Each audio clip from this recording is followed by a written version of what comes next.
More often than not, we can be quick to blame someone else for the problems we face. Why can't they notice me more? Be less narrow-minded? Or listen to the words coming out of my mouth? But are you putting in the same amount of effort on the table? Can you be just as attentive as your partner?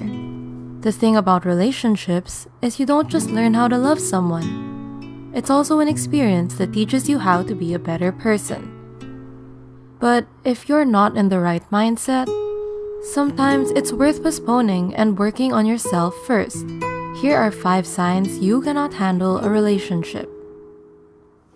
1. You put yourself first before anyone else. It's healthy when you prioritize your health and well-being, but there's a difference between finding balance and just being downright selfish. Clinical professor Srini Pillai believes that selfish lovers often suffer from feeling inadequate.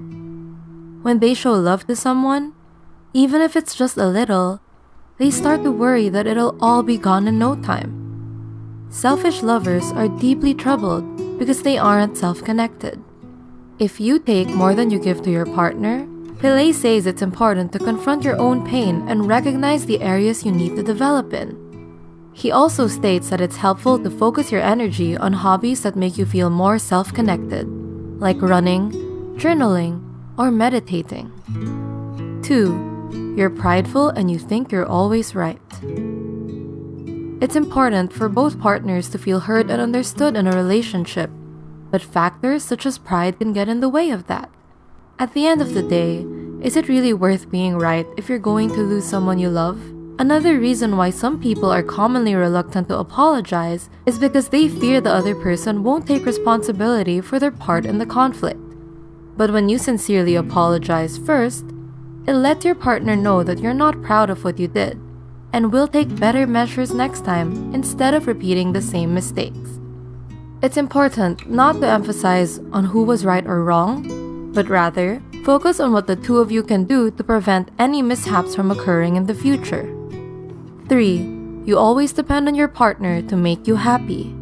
Do you get anxious when you're away from your partner? Or generally feel lost without them? This might be a sign of codependency. Ask yourself if you really love your partner, or are you just emotionally dependent on them? Love is about appreciation, not possession. Psychologists state that codependency stems from the lack of self-sufficiency. Since codependency is often rooted from your unmet childhood needs, treatment often involves going to therapy, where you can get in touch with the feelings you've buried for so long. As cliché as it sounds, talking things out will ultimately help you get better.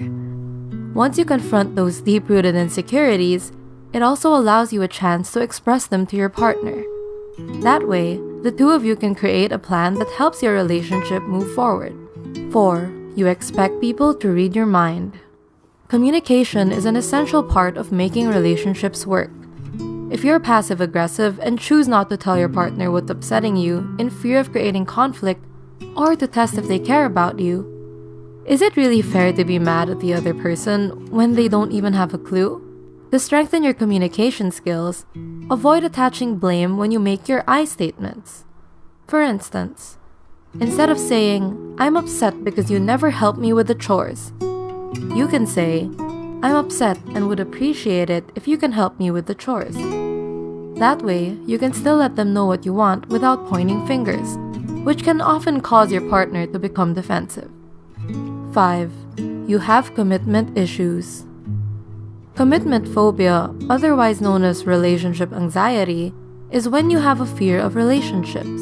If you think you have this, note that it doesn't mean you never want to establish a long-term connection with someone. You do.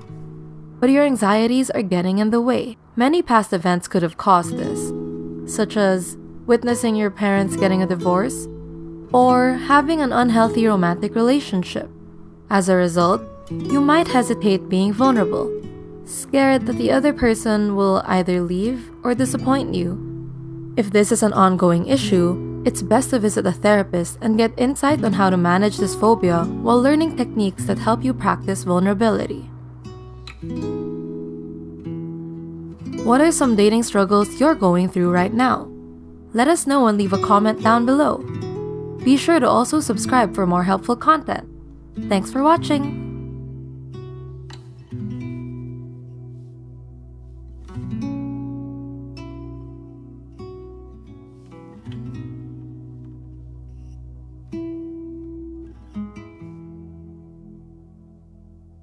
Thank you.